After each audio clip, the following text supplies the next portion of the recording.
نہیں، اس کے دل میں خواجہ ہے کہ نہیں، اس کے دل میں ولی ہے کہ نہیں۔ امام حسین نے میدان کربلا میں بتا دیا کہ 22,000 ایک طرف تھے، نمازی زیادہ تھے، ادھر پرہیزگار زیادہ تھے۔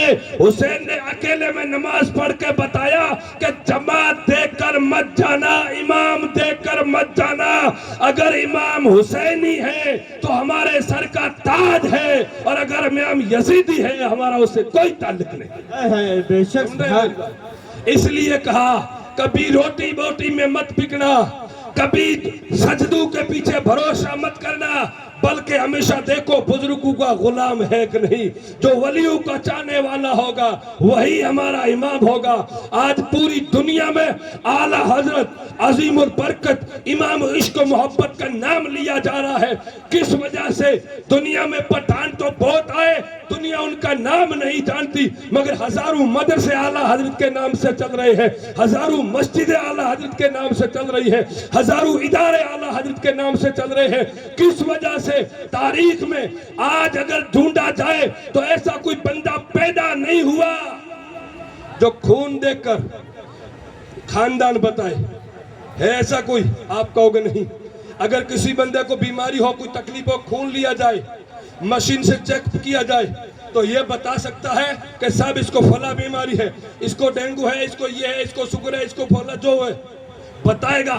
لیکن خون سے کوئی ایسی آج مشین ہے جو خون دے کر بتائے کہ یہ آل رسول ہے، یہ سندھی ہے، یہ مولا ہے، یہ پٹھان ہے، یہ گاچی ہے، یہ خلجی ہے، یہ فقیر ہے، یہ سندھی؟ کوئی بتا نہیں سکتا۔ سائنس اتنی ترقی ہونے کے باوجود خون سے خاندان پتہ نہیں کر سکتی، مگر اسی ہندوستان کی زمین پر بریلی میں پیدا ہونے والا احمد رضا، جس نے سونگ کر بتایا یہ محمد کا گھرانہ ہے، یہ رسول کا گھرانہ ہے، یہ آل رسول ہے۔ اس لیے کہتے کروڑوں سلام ہو اعلیٰ حضرت تیری ذات پر، جس نے بتایا اے عشق تیرے صدقے جلنے سے چھٹے سستے، جو آگ بجھا دے گی وہ آگ لگائی۔ الحمدللہ اس سے ہمیں پتہ چلتا ہے کبھی بھی کسی بھی حال میں رہو، پہلے دیکھو اپنا ایمان اور عقیدہ بچائے رکھنا۔ ہاں، لمبا لمبا السلام علیکم اس کے پیچھے مت جانا۔